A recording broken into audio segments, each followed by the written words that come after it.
श्वेता झा और आप देख रहे हैं ये हुई ना बात। देखिए, अच्छा दिखना किसे पसंद नहीं है, और आज की तारीख में अगर कहा जाए कि सोशल मीडिया के दौर में अच्छी तस्वीरें भी अच्छे लुक के साथ अगर आती है, और यही वजह है कि फोटो में भी अच्छा दिखने के लिए लोग फिल्टर लगाते हैं।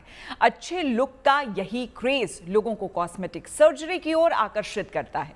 महिलाओं से लेकर पुरुषों तक हर कोई अपने लुक को लेकर सजग है, और यही वजह है कि लोग स्किन ट्रीटमेंट से लेकर हेयर ट्रांसप्लांट तक कराने में जरा भी नहीं हिचकते हैं। लोगों में बढ़ते इस क्रेज की वजह से आजकल हर गली कूचे में कॉस्मेटिक सर्जरी की दुकानें खुल गई हैं। ऐसे में बात चाहे कॉस्मेटिक सर्जरी की हो या फिर हेयर ट्रांसप्लांट की, सावधानी और सतर्कता बेहद जरूरी है, क्योंकि लंबे घने बालों की चाह जानलेवा हो सकती है। ये हम क्यों कह रहे हैं, ये आपको बताएंगे। दरअसल लुक बदलने का क्रेज जिंदगी को खतरे में डाल सकता है। ऐसे में ये जानना जरूरी हो जाता है कि हेयर ट्रांसप्लांट के इश्क में कितना रिस्क है। ये तमाम सवाल इसलिए क्योंकि कानपुर में हेयर ट्रांसप्लांट करवाने के दौरान एक इंजीनियर की मौत हो गई। आज हम इसी मुद्दे से जुड़े तमाम पहलुओं पर बात करेंगे। एक्सपर्ट से हेयर ट्रांसप्लांट तकनीक पर बात करेंगे, इससे जुड़े जोखिम पर भी हम चर्चा करेंगे। हेयर ट्रांसप्लांट के दौरान क्या सावधानियां बरतनी चाहिए, किन लोगों के लिए यह हानिकारक हो सकता है, इन तमाम विषयों पर गहराई से हम चर्चा करेंगे।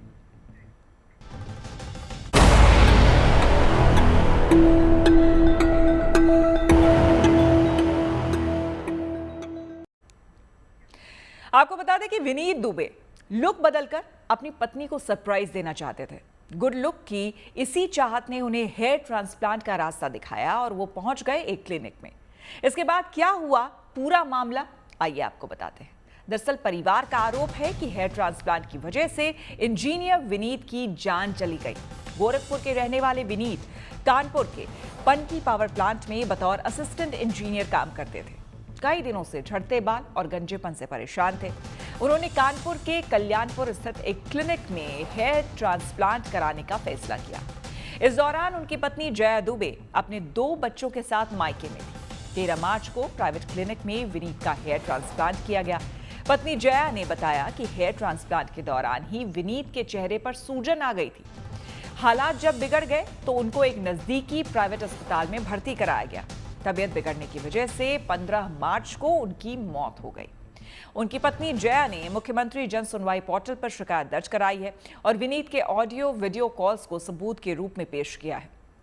डॉक्टर के खिलाफ एफआईआर दर्ज कर ली गई है और मामले की जांच अब जारी है। सबूत जुटाए जा रहे हैं और क्लिनिक की वैधता की भी जांच हो रही है। होली के दिन मेरे पास फोन आया कि वो अनुराग हॉस्पिटल में एडमिट है, तो मैं अनुराग हॉस्पिटल पहुंचा। वहां इनकी हालत देख के बहुत गंभीर हालत थी। चेहरे में इतनी स्वेलिंग थी कि ये हम पहचान नहीं पाए और उनको दिखाई नहीं पड़ रहा था आंखों से। फिर हमने जब पूछा तो उन्होंने बस इतना बताया कि हाँ चाचा प्रणाम, और उसके बाद हमने कहा ये सब क्या हो गया, तो कहने लगे ट्रांसप्लांट कराने गए थे और बोलते बोलते एकदम लुढ़क गए। उसके बाद सांस लेने में उनको दिक्कत हुई, आईसीयू में शिफ्ट किया गया। फिर दोपहर में उनको रिजेंसी में शिफ्ट किया गया, जहां दूसरे दिन डेथ हो गई उनकी।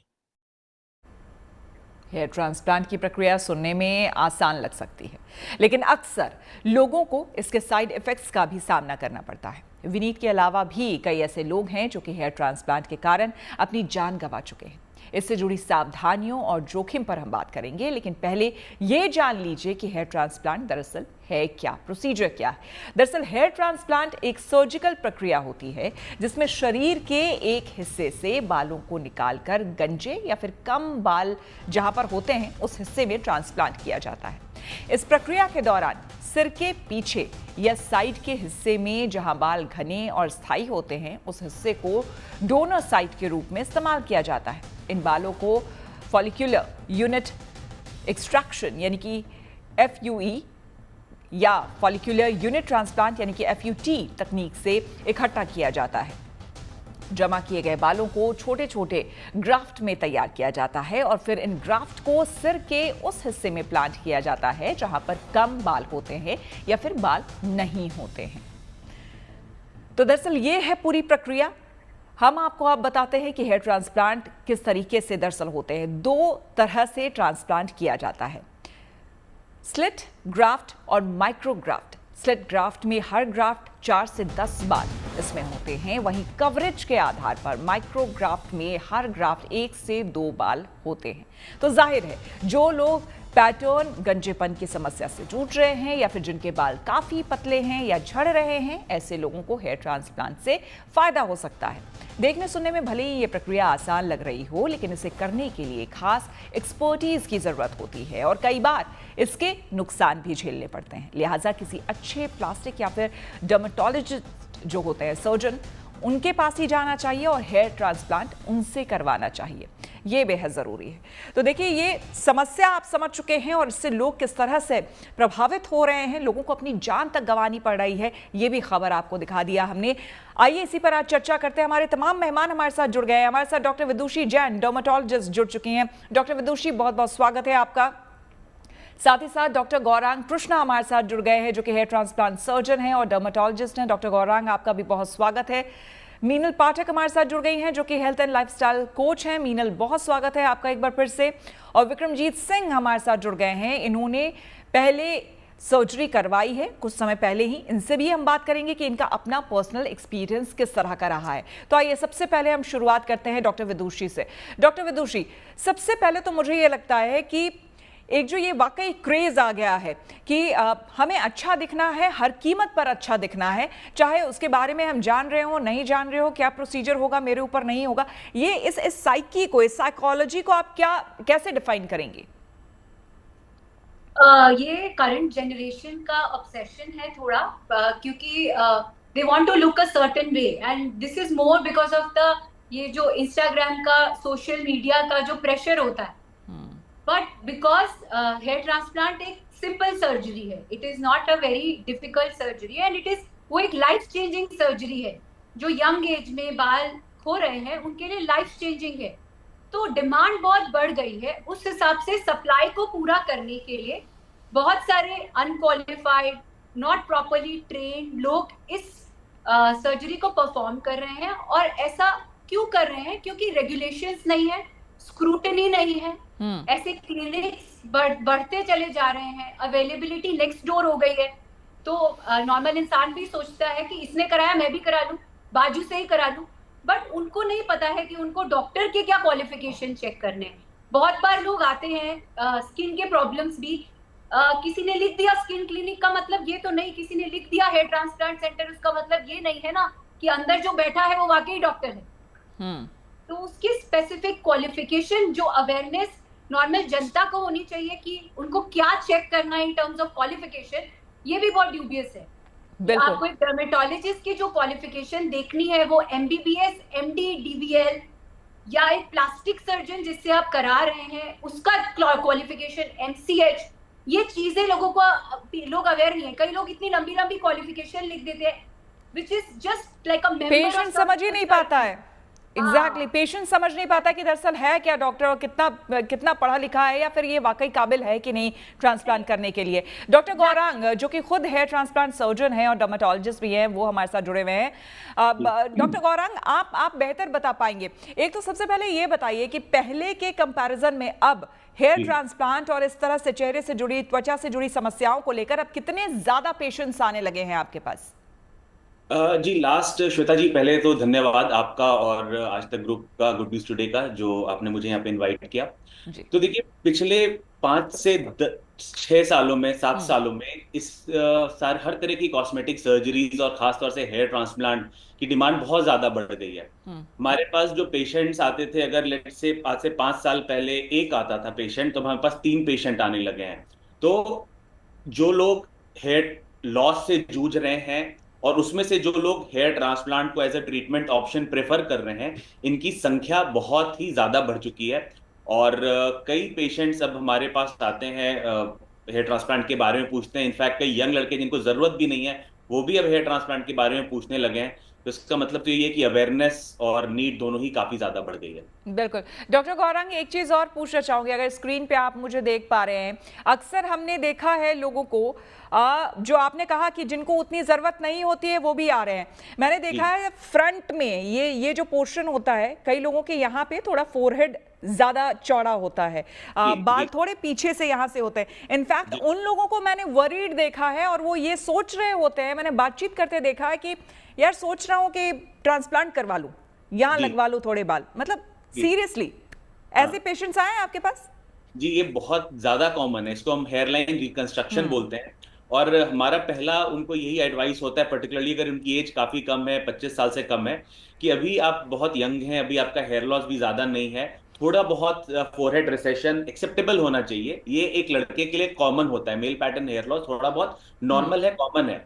और हेयर ट्रांसप्लांट ऐसे केस में आपको मेडिसिन की तरफ जाना चाहिए ताकि और हेयर लॉस ना हो। और लेकिन अगर हेयर लॉस ज्यादा हो जाता है तो हेयर ट्रांसप्लांट किया जाता है। कई बार ऐसे केसेस में जिनके लिए प्रोफेशनल नीड है, मॉडल्स, इन्फ्लुएंसर, जिनके लिए प्रोफेशनल नीड है, एक्टर्स, उनमें हम हेयर ट्रांसप्लांट करते हैं क्योंकि उससे उनके करियर में काफी मदद मिलती है। बट एज ए लेमैन को हम लोग जनरली अवॉइड करते हैं। लेकिन आपका कहना बिल्कुल सही है कि जरा सा हेयर लॉस हुआ नहीं और यंग लोग इस रैट रेस में आ जाते हैं कि नहीं, हमें परफेक्ट हेयर लाइन चाहिए। और जैसा भी डॉक्टर विदुषी ने भी कहा था, सोशल मीडिया प्रेशर तो है ही, सोसाइटी का पीयर प्रेशर है ही, क्योंकि कुछ लोगों के बाल बहुत खूबसूरत होते हैं। हैरानी होती है डॉक्टर साहब कि आज मतलब ऑलरेडी हमारे इर्द गिर्द 1000 तरह के प्रेशर्स हैं और उस बीच अब हम सोशल मीडिया प्रेशर लेकर के घूम रहे हैं। वो एक एडिशनल प्रेशर हमारे ऊपर हो गया है। मीनल हमारे साथ जुड़ी हुई है। मीनल, आप हेल्थ एंड लाइफस्टाइल कोच हैं, आपके पास क्या ऐसे पेशेंट्स आते हैं आप जिनको समझाने की भी ये कोशिश करती होंगी कि एटलीस्ट कम से कम इन चीजों को लेकर तो प्रेशर ना ले, जिंदगी में ऑलरेडी बहुत प्रेशर्स हैं बहुत तरह के? Exactly. So, as a social media influencer and that too in the field of fitness, I get this question most of the times कि मेरा हेयर फॉल हो रहा है। और डेफिनेटली पोस्टपार्टम आफ्टर डिलीवरी बहुत सारी वुमेन के साथ ये स्ट्रगल होता है कि बॉडी में डेफिशिएंसीज हो जाती हैं। So I always try to tell them कि ये 2-step प्रोसेस है। Number 1 is to love and accept yourself to which you are going right now। क्योंकि अगर आप अपने में कोई भी चेंज लेना चाह रहे हैं तो पहले जो अभी आप जिस स्थिति में हैं उसको एक्सेप्ट कीजिए।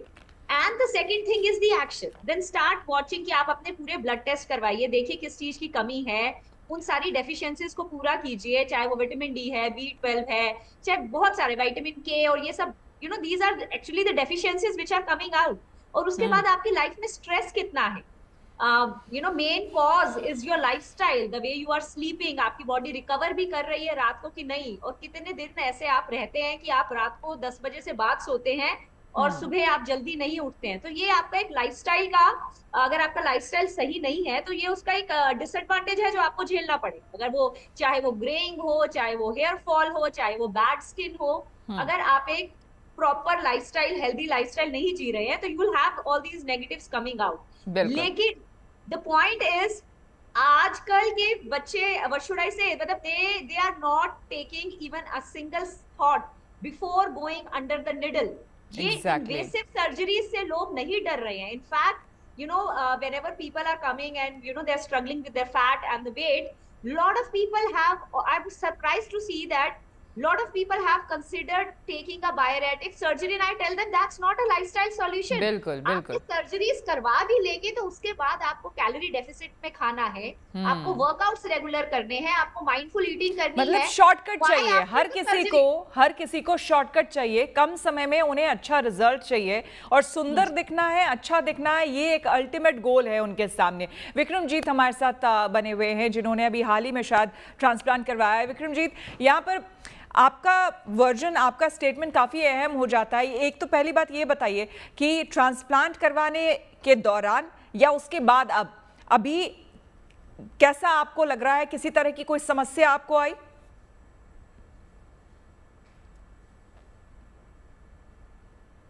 विक्रमजीत, क्या हमें सुन पा रहे हैं?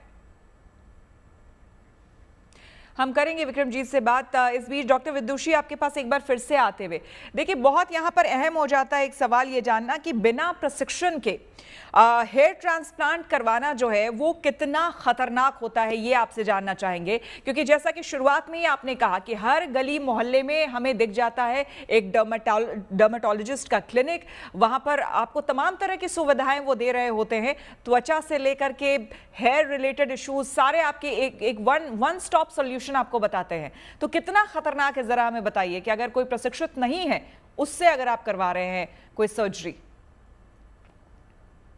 तो जैसा कि हमने बात किया कि जैसे कि ये एग्जाम्पल भी है कि जो डेंजर है वो तो लाइफ थ्रेटनिंग है ना। अब एक बहुत बड़ा एक पुराना कोटेशन है कि आधी नॉलेज बहुत डेंजरस होती है, और कभी भी आप किसी क्वालिफाइड डॉक्टर को मिलेंगे वो कभी भी आपको किसी प्रोसीजर के लिए पुश नहीं करता है। और उसी के कंपैरिजन में जो इतने सारे cosmetic centres with unqualified doctors जिनके ऊपर इतना सारा सेल प्रेशर होगा, वो इतना आपको पुश करेंगे, ऐसे प्रोसीजर्स के लिए भी पुश करेंगे कि आप ना चाहते हुए भी वो करा लेंगे, बिकॉज आपका अल्टीमेट गोल है सुंदर दिखना। They will play on your mind, but that will be a difference between a qualified doctor consulting you for, जैसे सर ने बोला कि अगर हेयरलाइन रिसेशन है तो हम मेडिसिन पे जाने को बोलेंगे, हम एकदम से सर्जरी के लिए नहीं एडवाइस करेंगे। बट वो जब आप एक बार कंसल्ट कर रहे हो या कहीं गए हेयर ट्रांसप्लांट ढूंढते हुए, तो आपका सोशल मीडिया आपको इतनी सारी एड्स दिखा देंगे कि यहाँ से करा लो, यहाँ से करा लो, यहाँ से करा लो, 10,000 सस्ता, 15,000, and then for cheap alternatives you fall for जहाँ पर अनक्वालिफाइड, बिल्कुल आएंगे लोग, यहाँ पर क्वालिटी का कॉम्प्रोमाइज होता है। बिल्कुल आऊंगी आपके पास, लेकिन विक्रमजीत जुड़ गए एक बार हमारे साथ। विक्रमजीत, अगर आपको मेरी आवाज आ रही है, लोग सुनना चाह रहे हैं क्योंकि अभी हाल ही में आपने करवाया है, ट्रांसप्लांट करवाया है, ये बताइए कि ट्रांसप्लांट के दौरान उस समय किसी तरह की आपको कोई समस्या आई या फिर अब अभी किसी तरह की कोई समस्या? सबसे पहले सबको नमस्कार, मेरी आवाज आ रही है? जी जी बिल्कुल आ रही है, बताएं। ट्रांसप्लांट के दौरान और अभी तक तो मेरे को तो कोई समस्या लगी नहीं, और मतलब आप लोगों की सबकी बातें सुन करके मेरा जो पर्सनल एक्सपीरियंस ये रहा है कि ट्रांसप्लांट में सबसे पहले इम्पोर्टेंट है कि एक अच्छे डॉक्टर का सिलेक्शन। मैंने खुद ट्रांसप्लांट से पहले 5 से 6 क्लिनिक में खुद पर्सनली विजिट किया। उसके बाद मैंने जा करके ये डिसाइड किया कि हाँ, मैं मेडलिंग से डॉक्टर गौरांग कृष्णा जो जुड़े हुए हैं उनसे मैंने ट्रांसप्लांट कराया, और मतलब प्रोसीजर के दौरान भी और बाद में भी मतलब बहुत अच्छी केयर भी की, डॉक्टर की पूरी टीम्स ने भी बहुत अच्छे से केयर किया। अच्छा, कितना समय हो गया आपको ट्रांसप्लांट करवाए हुए? मैंने 24 तारीख को करवाया था, और मुझे अभी तारीख 24 तारीख को कराया था। इतने दिन हो गए, अभी 13 मई और 19 दिन के करीब हो गए। अच्छा, और डूज एंड डोंट्स आपको कुछ बताया गया था? सारे प्रोसीजर के दौरान, बाद में भी 3 दिन बाद क्या करना है, 1 हफ्ते के बाद क्या करना है, 1 हफ्ते के बाद मैंने विजिट भी किया था। मतलब सारा प्रोसीजर बहुत ही अच्छे से समझाया गया था, और जो मेडिसिन थी, दवाइयाँ थी, वो सारी की सारी अच्छे से समझाई गई थी। उन्हीं का मैंने ध्यान भी रखा। इवन मेरे को रेस्ट करने के लिए डॉक्टर ने 3 दिन के लिए बोला था, लेकिन मैंने 6-7 दिन मैंने फुल रेस्ट किया। मतलब जैसे जैसे जो प्रोसीजर मेरे को बताया गया उनका मैंने बड़े अच्छे से ध्यान रखा। उनका ध्यान रखना भी बहुत जरूरी है। डॉक्टर गौरांग खुद चूंकि बने हुए हैं, डॉक्टर गौरांग ये बताइए कि कोई भी पेशेंट, जैसे यही आपके पास आए थे या ऐसे और भी पेशेंट्स आपके पास आते हैं, तो क्या क्या सावधानियां आपको बरतनी चाहिए, किसी पेशेंट को बरतनी चाहिए ट्रांसप्लांट से पहले? दोनों ही तरफ से, डॉक्टर की तरफ से जो ऑपरेटिंग टीम है और जो पेशेंट है, दोनों ही की तरफ से बहुत ज्यादा सावधानियां करनी चाहिए। हेयर ट्रांसप्लांट सुनने में, देखने में, जैसे आपने कहा यूट्यूब पे अगर आप देखें तो सिंपल लगता है, एक तरफ से बाल निकालना, दूसरी तरफ लगा देना, बट ये इतना सिंपल नहीं है, बहुत ज्यादा इंट्रिकेट प्रोसीजर है। इसमें हम लोकल एनेस्थीसिया का यूज करते हैं, सर्टेन इंजेक्शंस का यूज करते हैं, कुछ केमिकल्स का यूज करते हैं, जो एक with in safety limit use करेंगे तो ये सेफ है। लेकिन उसको अंधी तरह से, अंधाधुन, विदाउट एनी सुपरविजन अगर हम प्रॉब्लम करते हैं, तो जो शायद कानपुर में ये प्रॉब्लम आई थी, anaesthesia overdosing, anaesthesia toxicity, infection हो जाना, तो ये शायद अगर ध्यान रखा जाता तो शायद ये अवॉइड किया जा सकता था। तो हमारी तरफ से जो ध्यान देने वाली चीजें होती हैं वो नंबर 1 कि जिस रूम में, जिस ओटी में, ऑपरेशन थिएटर में जहां ट्रांसप्लांट हो रहा है, जहां ये प्रोसीजर हो रहा है, उसकी स्टेरिलिटी, उसका जो साफ सफाई है वो बहुत इंपॉर्टेंट है। Bacterial growth, fungal growth, viral growth, ये इन जगहों पे नहीं होनी चाहिए, उसका खास तौर से ध्यान रखा जाता है। जो इक्विपमेंट हम यूज कर रहे हैं वो अधिकतर डिस्पोजेबल हो, ताकि एक किसी पेशेंट का यूज किया हुआ इक्विपमेंट किसी और पेशेंट में यूज ना किया जाए, और अगर करना भी है तो प्रॉपर तरह से स्टेरलाइज, ऑटोक्लेव्ड हो, ताकि क्रॉस इन्फेक्शन ना हो। साथ साथ जो भी हम दवाइयां यूज कर रहे हैं वो अच्छी क्वालिटी की हो, जो इक्विपमेंट यूज कर रहे हैं वो अच्छी क्वालिटी के हो, और एक लिमिट में। जैसे एनेस्थीसिया की अगर हम बात करें तो एक 70 किलो के इंसान पे हम 490 मिलीग्राम से ज्यादा एनेस्थीसिया यूज नहीं कर सकते हैं। लेकिन क्योंकि हेयर ट्रांसप्लांट बहुत लंबा प्रोसीजर होता है, और कई सेंटर्स को, कई क्लिनिक को लगता है कि एक ही दिन में हम 12 घंटे का प्रोसीजर कर दें ताकि जल्दी पेशेंट फ्री हो जाए और हमारे पास भी ज्यादा पैसे आ जाए, वहां पे वो लोग बहुत ज्यादा एनेस्थीसिया एक दिन में यूज कर देते हैं, जिससे काफी एनेस्थीसिया टॉक्सिसिटी हो सकती है। और ये एनेस्थीसिया टॉक्सिसिटी कई बार क्लिनिक में भी नहीं, पेशेंट के घर जाने के 4-5 घंटे के बाद डेवलप होती है। तो ये हम काफी ध्यान रखते हैं। दूसरा, नेशनल मेडिकल काउंसिल और सुप्रीम कोर्ट की तरफ से हमें हिदायत है, जो लाइसेंस्ड हेयर ट्रांसप्लांट सेंटर्स हैं, कि आपको इमरजेंसी के लिए प्रिपेयर रहना पड़ेगा।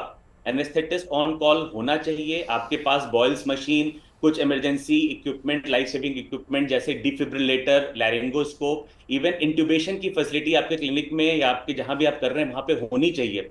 इसकी जरूरत कभी नहीं पड़ती है। मैं पिछले 14 साल से ट्रांसप्लांट कर रहा हूं, मुझे आज तक जरूरत नहीं पड़ी, लेकिन कल को पड़ सकती है। तो ये सारी चीजें आपके पास होनी चाहिए, डिपेंडिंग अपॉन द सिचुएशन, या फिर डिपेंडिंग ऑन द सिचुएशन। हाँ, पेशेंट उस समय जिस तरह का है, इमरजेंसीज के लिए आपको प्रिपेयर्ड होना चाहिए। बिल्कुल, प्लस पेशेंट की तरफ से जैसे फुली इक्विप्ड, वो जो क्लिनिक हो जहां कहीं भी ट्रांसप्लांट हो रहा है वो फुली इक्विप्ड होना चाहिए हर हर हर सिचुएशन को डील करने के लिए, ये आप कह रहे हैं। डॉक्टर मीनल, यहाँ पर आपसे समझना चाहेंगे कि आपको क्या लगता है, ये बाल झड़ने की जो ये समस्या है, एकाएक हेयर फॉल इश्यूज इतने ज्यादा क्यों होने लगे हैं, इसके पीछे आपको क्या रीजन लगता है?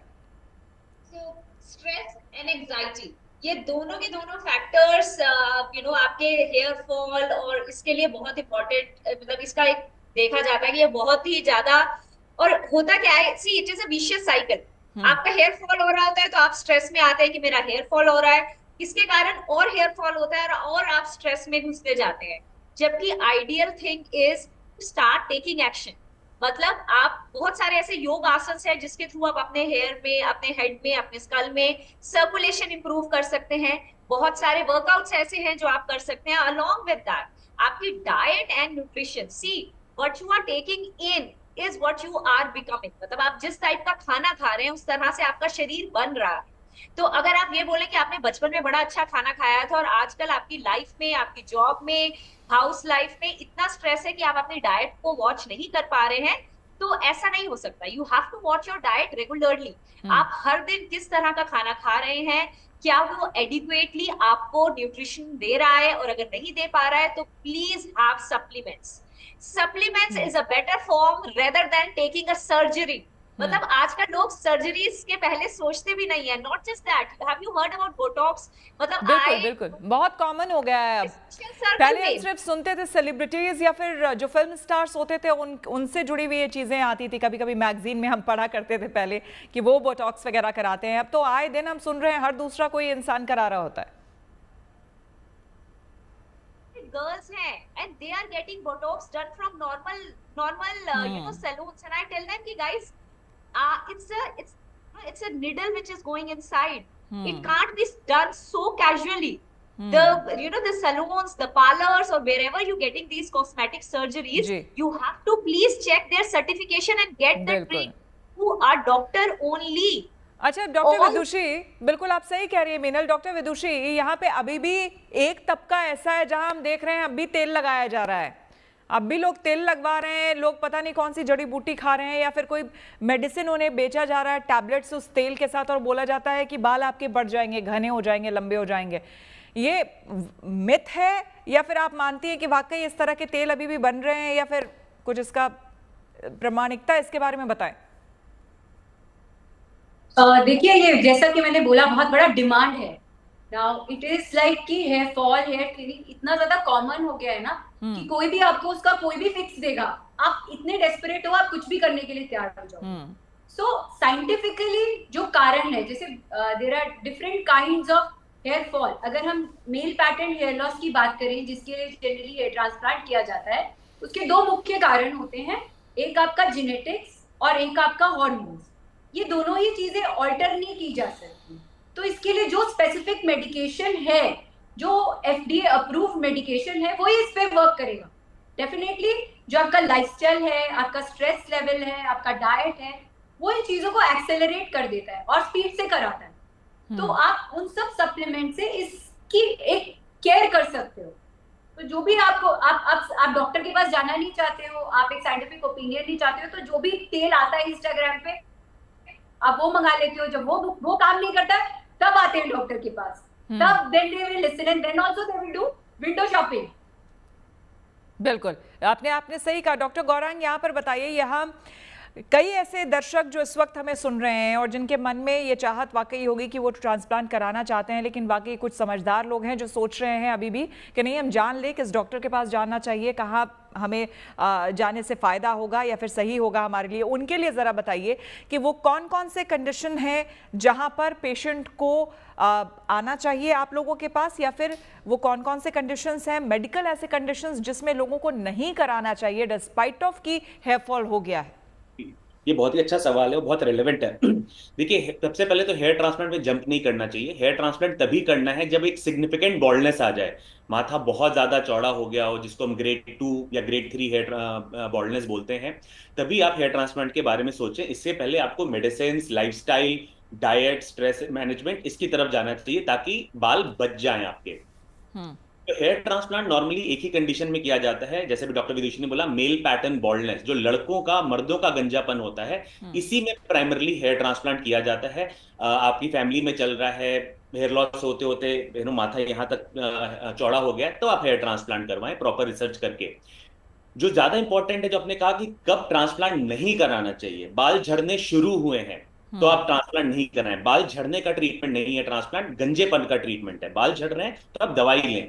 आपको कुछ ऐसी बीमारियां हैं जैसे एलोपेशिया एरियाटा, या कुछ फुंसी हुई, फोड़ा हुआ, उसके बाद आपका हेयर फॉल हो गया, या अभी आपने डिलीवर किया है, आपका हेयर फॉल हो रहा है, बहुत ज्यादा भी हो रहा है, आप कोविड से या किसी फीवर से रिकवर कर रहे हैं और आपका तेजी से हेयर फॉल हो रहा है, ऐसे केसेस में ट्रांसप्लांट बिल्कुल भी नहीं करवाना चाहिए। क्योंकि फर्स्ट, आपको जरूरत नहीं है ट्रांसप्लांट की। सेकंड, मेडिसिन और लाइफस्टाइल मैनेजमेंट से आपका हेयर लॉस सफल हो जाएगा। थर्ड, हेयर ट्रांसप्लांट अगर आपने अर्ली स्टेज पे करा दिया तो आपको प्रॉब्लम ज्यादा होंगी, आपके एग्जिस्टिंग हेयर खराब हो सकते हैं। और जैसे कहा कि कुछ इनहेरेंट रिस्क जो होते हैं प्रोसीजर के, वो तो हैं ही। तो अननेसेसरी आपको ट्रांसप्लांट नहीं कराना चाहिए। जब ज्यादा जरूरत है, नीड है, तभी हेयर ट्रांसप्लांट करवाना चाहिए। बिल्कुल, बहुत अच्छी जानकारी आपने डॉक्टर गौरांग दी। मुझे लगता है कि दर्शकों को इससे जरूर फायदा होगा। आप सभी बने रहे हमारे साथ। तो आप देख रहे हैं ये हुई ना बात, और इसमें हम चर्चा कर रहे हैं हेयर ट्रांसप्लांट के रिस्क को लेकर, क्योंकि इश्क हो गया है लोगों को इससे, लेकिन उसमें रिस्क कितना इन्वॉल्व है ये जान लेना भी बेहद ज़रूरी है। तमाम मेहमान, तमाम डॉक्टर्स हमारे साथ बने हुए हैं। मीनल, यहाँ पर आपके पास आते हुए, डॉक्टर गौरांग अभी जिस तरह से चर्चा कर रहे थे, बता रहे थे डूज एंड डोंट्स की हम बात कर रहे थे यहाँ पर, कि किन्हें करवाना चाहिए, किन्हें नहीं ट्रांसप्लांट करवाना चाहिए। ऐसे में आपके पास जब पेशेंट्स आते हैं तो आप किस तरह से सजेस्ट करते हैं, और ख़ास करके ये बताइए कि जब कोई ट्रांसप्लांट, हेयर ट्रांसप्लांट कराता है तो क्या कोई डाइटरी चेंज भी उनका होता है, उनके डाइट में किस तरह का बदलाव आता है, या फिर आप नॉर्मल खाना खा सकते हैं, या नॉर्मल लाइफस्टाइल आपकी रह सकती है? I know there are a lot of doctors here, और वो जो खुद ये ट्रीटमेंट कर रहे हैं वो भी यहाँ प्रेजेंट है। But you know, whenever any of my clients actually just a normal, generally my because I run a studio, fitness studio, so most of these guys or girls, they are normal housewife, और वो अपने normal या तो baby के deliver होने के बाद या फिर अपने ऑफिस और घर को संभालने के प्रेशर के अंदर इस तरह की प्रॉब्लम्स को फेस करते हैं। And when they come to me and tell me कि हेयर फॉल हो रहा है, रुक नहीं रहा है, हम सप्लीमेंट्स भी ले चुके हैं, so I always tell them to do something which is non invasive. जरूरी नहीं है कि हर चीज का सॉल्यूशन सिर्फ इंजेक्शंस और सर्जरीज ही है। There are so many wigs which are available in the market, and in fact अब तो इस तरह से बहुत ज्यादा changes आ चुके हैं कि there are stick, जैसे आपने बोला, there are simple stick-ons which you can wear every time, and not just that, there are hair fibers. These are fibers which you can just spray on your areas. जैसे receding hairline की बात हुई, तो आप जहां पर भी आपको लगता है कि आपकी hairline receding है, आप वहां पर वो simple hair fiber डाल सकते हैं, and this is something which can be done every day.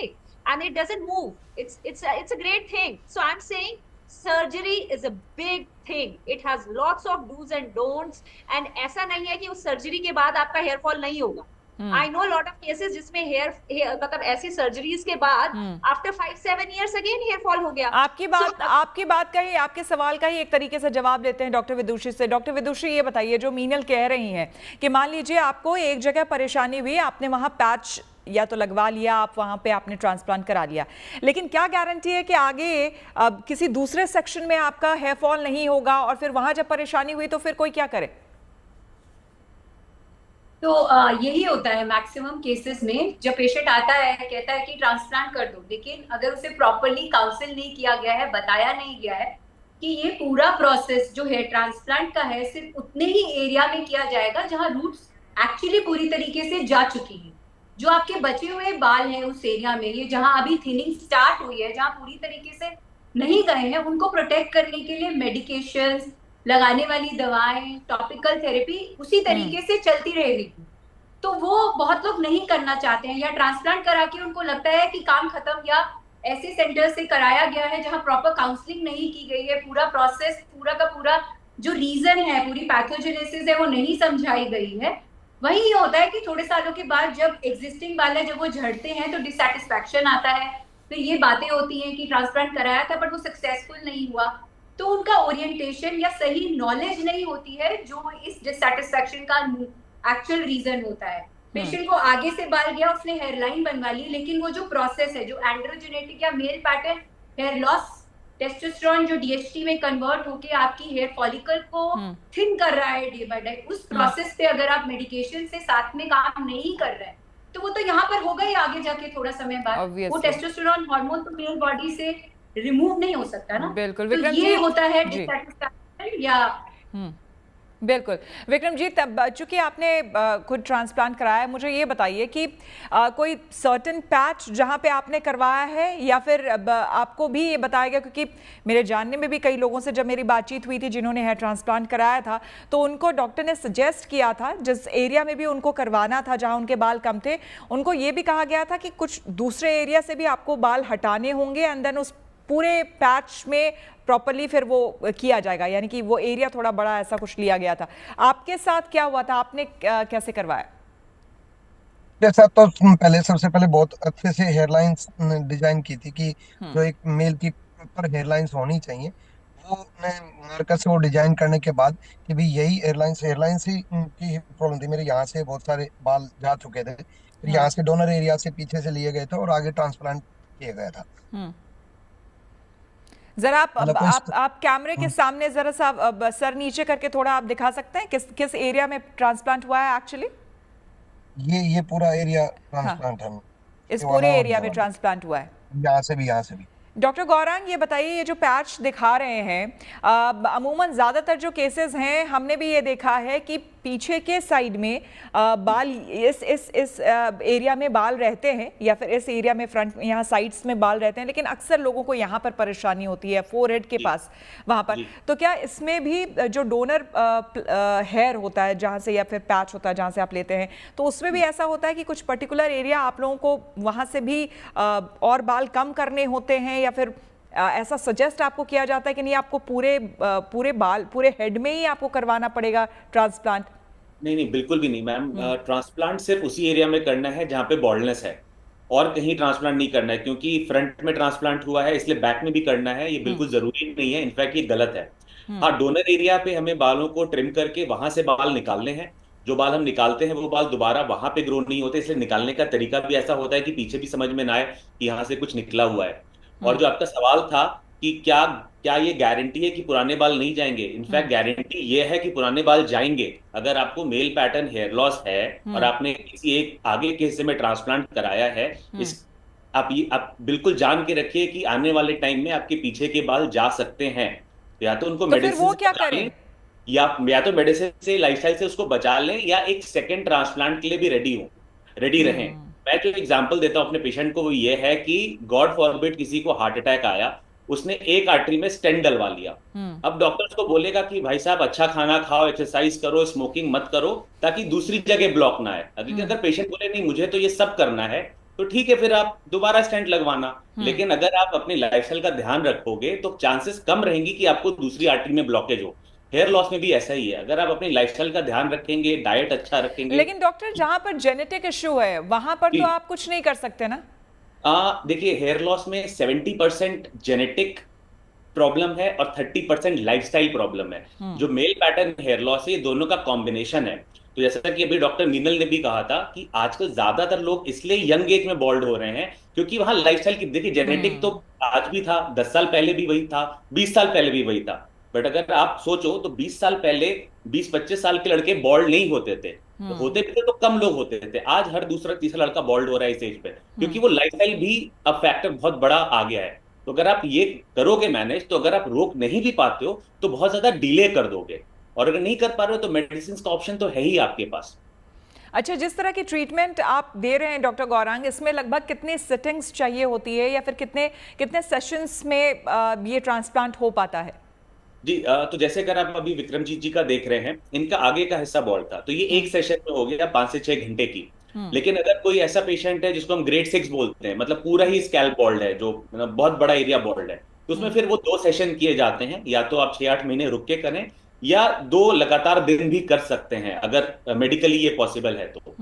Generally 1 session, कई बार 2 सेशंस लगते हैं हेयर ट्रांसप्लांट के। बिल्कुल। डॉक्टर विदुषी, यहाँ पर जब कोई पेशेंट इस तरह से आपके पास आता है और इस तरह की समस्या के साथ आता है, तो क्या आप लोग ब्लड टेस्ट से लेकर तमाम तरह के और उसके जो इश्यूज पहले से हेल्थ इश्यूज चल रहे हैं उसके बारे में पहले आप लोग चेक करते हैं, उसके बाद ट्रीटमेंट शुरू करते हैं, या फिर सीधे ट्रीटमेंट पे आते हैं? बिल्कुल, ब्लड टेस्ट बहुत जरूरी है। हमें ये नहीं भूलना है कि हेयर ट्रांसप्लांट एक सर्जरी है। It is a surgery, it is a surgical procedure. उससे पहले सारे ब्लड पैरामीटर्स चेक किए जाते हैं। पेशेंट की blood pressure assessment, cardiac health, patient को डायबिटीज, सब कुछ इवैल्यूएट होता है। जब पेशेंट उसे क्लियर करता है, पूरा एनेस्थीसिया क्लियरेंस मिलता है, तभी सर्जरी के लिए पेशेंट को प्रिपेयर किया जाता है। सर्जरी के दिन भी पेशेंट का ब्लड प्रेशर मॉनिटर होता है, ब्लड शुगर मॉनिटर होता है, और जैसे कि सर ने अभी बोला ही था कि strict asepsis, strict hygiene maintain करना बहुत जरूरी है। हमने पहले भी देखा है, पहले भी सुना है कि एक डेथ हुई थी। क्यों हुई थी? क्योंकि एक सैलॉन में वो सर्जरी हुई। और आज हम देख रहे हैं कि एक और डेथ हुई है। इसके बीच में क्या रेगुलेशंस चेंज हुए हैं, क्या इम्प्लीमेंटेशन स्ट्रांग हुई है? हाँ, कुछ हद तक हुई है, बट अभी भी लैक है, अभी भी कहीं ना कहीं गैप है, जिसकी वजह से हमें इस तरीके की इंसिडेंसेस फेस करने पड़ रहे हैं। वो lack on the part of patient भी है, वो lack on the part of implementation भी है। And I would just request whoever can do कि इम्प्लीमेंटेशन ऑफ दिस प्रोसेस की कौन ये सर्जरीज परफॉर्म कर सकता है। बहुत ज्यादा क्वैकरी बढ़ गई है, स्पेशली कॉस्मेटिक फील्ड में क्वैकरी इतनी ज्यादा बढ़ गई है। जैसा कि अभी मैंने बोला कि हर दूसरे कोने पे बोटॉक्स हो रहा है, फिलर्स हो रहे हैं, कॉस्मेटिक सर्जरीज हो रही है, पर हमें वो अवेयरनेस नहीं है कि वो करने वाला क्या वो सर्टिफाइड है, क्या उसे एक्सपीरियंस है, और हमें इस चीज को वैल्यू करना पड़ेगा। अगर हमें इस तरीके के इंसिडेंसेस देखने को मिल रहे हैं तो it is an eye opener. We have to really strengthen the regulation. बिल्कुल, और सेफ्टी ऑफ आवर पीपल। बिल्कुल, आपने बिल्कुल सही बात कही, और ये सबसे बड़ी वजह है जिसकी वजह से हमने खुद यानी कि गुड न्यूज़ टुडे ने इस चर्चा के बारे में सोचा, इस विषय के बारे में सोचा कि इसको लेकर चर्चा करनी चाहिए। और आप जैसे लोग जो कि डॉक्टर्स हैं, जिनको एक्सपर्टीज़ है इस फील्ड में, वो जब अपनी बात आगे आकर के कहेंगे, लोगों को समझाएंगे, तो लोग बेहतर समझ पाएंगे। तो हमारी भी ये कोशिश इस कार्यक्रम के जरिए यही है कि ज़्यादा से ज़्यादा लोग जागरूक हों और समझें कि अगर उन्हें इवन इफ ट्रांसप्लांट कराना भी है तो किन के पास उन्हें जाना चाहिए, किस तरह के डॉक्टर्स के पास जाना चाहिए, जिनके पास एक्सपर्टीज है। ऑफ कोर्स वो देख लेनी चाहिए, तभी जाना चाहिए। डॉक्टर गौरांग, चूंकि आज की चर्चा ही इसी चीज को लेकर है, ट्रांसप्लांट को लेकर है, जिसमें एक शख्स की मौत हो गई है, और ये पहला इंसिडेंस नहीं है। आजकल इन दिनों कई इंसिडेंट्स हमें देखने को, सुनने को मिल रहे हैं। तो आप ये बताइए, आपको हालांकि अभी ना हमारे पास उनकी केस हिस्ट्री है जिनके साथ ये घटना घटी है, जो इंजीनियर जिनकी हम बात कर रहे थे, लेकिन क्या आप बता पाएंगे, क्योंकि हमें जो खबर मिली, जो जानकारी हमने दी कि सर्जरी के बाद स्वेलिंग हो गई थी, जो घर वाले बता रहे हैं, पूरा चेहरा उनका सूज गया था, और उसके बाद हालत इतनी खराब हो गई कि आईसीयू में उनको एडमिट करना पड़ा। तो आखिर ये जब प्रोसीजर चल रहा होता है तो ऐसा उसमें क्या हो रहा होता है कि किसी की हालत इस हद तक बिगड़ सकती है? तो देखिए, अभी मैंने थोड़ा सा इनिशियल ये केस के बारे में पढ़ा था, और हमारे डॉक्टर्स ग्रुप में भी इस पे डिस्कशन हो रहा है। तो कुछ तथ्य मैं नहीं बता पाऊंगा एग्जैक्टली, क्योंकि एग्जैक्ट फैक्ट क्या है, बट कुछ तथ्य हैं। एक तो एनेस्थीसिया की ओवरडोजिंग हुई है, प्रॉब्ली सर्जरी बहुत लंबी चली, और उसमें काफी ज्यादा वॉल्यूम ऑफ एनेस्थीसिया शायद स्कैल्प के अंदर गया। तो एक तो उससे स्वेलिंग आ जाती है, जो इतना लिक्विड, अगर आप 30-40 ml लिक्विड यहाँ पे इंजेक्ट कर दें तो उससे काफी स्वेलिंग आती है। प्लस अगर आप एनेस्थीसिया एक लिमिट से बाहर चले जाएं तो सीधा उससे कार्डियोटॉक्सिसिटी, मतलब वो आपके हार्ट के लिए, हृदय के लिए इतना अच्छा नहीं होता, क्योंकि जो हम एनेस्थीसिया यूज करते हैं वो स्किन के लिए बना है, और एक सर्टेन लेवल तक वो स्किन में रहता है। लेकिन अगर वो ओवरडोजिंग हो जाए या गलत जगह इंजेक्ट हो जाए, खून में इंजेक्ट हो जाए, तो वो आपके ब्लड में चला जाता है, और वहां से वो आपके हार्ट पे प्रॉब्लम कर सकता है। दूसरा ये जो एक्सट्रीम स्वेलिंग हुई थी, और अभी इनके रिलेटिव का भी आपने एक वो चलाया था जो इनको दिख नहीं रहा था, एक प्रॉब्ली एक इन्फेक्शन हुआ होगा जिसको नेक्रोटाइजिंग फेशियाइटिस कहते हैं। तो अगर ओटी की साफ सफाई अच्छी नहीं हुई, उनके स्किन को अच्छे से क्लीन नहीं किया गया, तो जो बैक्टीरिया स्किन के ऊपर था या ओटी में था वो अंदर उनके ब्लड स्ट्रीम में या स्किन के डीपर लेवल में चला गया, जिससे बहुत तेजी से इन्फेक्शन उनके बॉडी में फैल गया, जिसकी वजह से ये दुखद घटना घटी है। तो ये मेरा अनुमान है इस केस में। बिल्कुल, आपने बहुत सही तरह से असेस किया है। मुझे लगता है कि शायद यही हुआ होगा, जो कि बहुत दुर्भाग्यपूर्ण है इस तरह की घटना और जिसको लेकर आज हम चर्चा कर रहे हैं।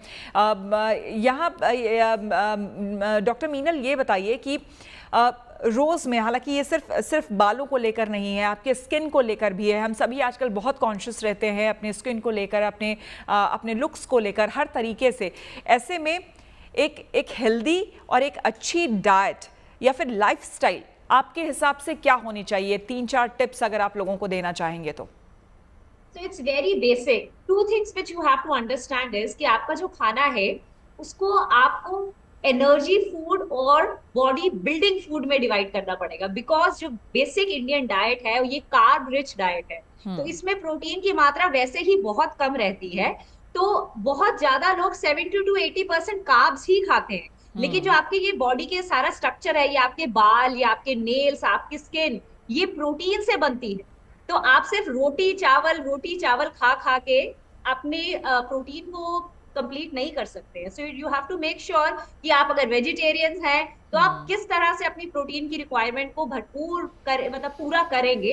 Because ideally if you are someone who has a 60 kg weight, तो almost 1 gram per kg should be your protein. मतलब अगर आप 60 किलो के हैं तो 50 से 60 ग्राम प्रोटीन डेली आपको खाना है, विच मीन्स की ब्रेकफास्ट, लंच और डिनर तीनों में almost 15 to 20 grams of protein की मात्रा होनी चाहिए। खास करके जो वेजिटेरियंस हैं उनके लिए ये थोड़ा सा इशू ज्यादा रहता है कि वो किस तरह से प्रोटीन इनटेक अपने फूड में कैसे बढ़ाएं, और ऐसे में आप जैसे जो लाइफस्टाइल कोच हैं वो ज्यादा मदद कर सकते हैं, और इंडिविजुअली आप इनके पास जाके कंसल्ट आप कर सकते हैं और अपने ब्लड ग्रुप और अपने हिसाब से इनसे आप डाइट प्रिस्क्राइब कर सकते हैं। लेकिन आप फिलहाल सभी का, डॉक्टर विदुषी, डॉक्टर मीनल, डॉक्टर गौरांग और विक्रमजीत, आपका भी बहुत बहुत धन्यवाद इस चर्चा में शामिल होने के लिए। मुझे पूरी उम्मीद है कि इस कार्यक्रम को सुनने और समझने के बाद लोगों को काफी जानकारी मिली होगी और हेयर ट्रांसप्लांट को लेकर किस तरह से कराना है और जागरूक आप हुए होंगे। हम रुकेंगे यहाँ पर एक छोटे से ब्रेक के लिए, लेकिन आप बने रहे हमारे साथ, देखते रहिए गुड न्यूज़ टुडे।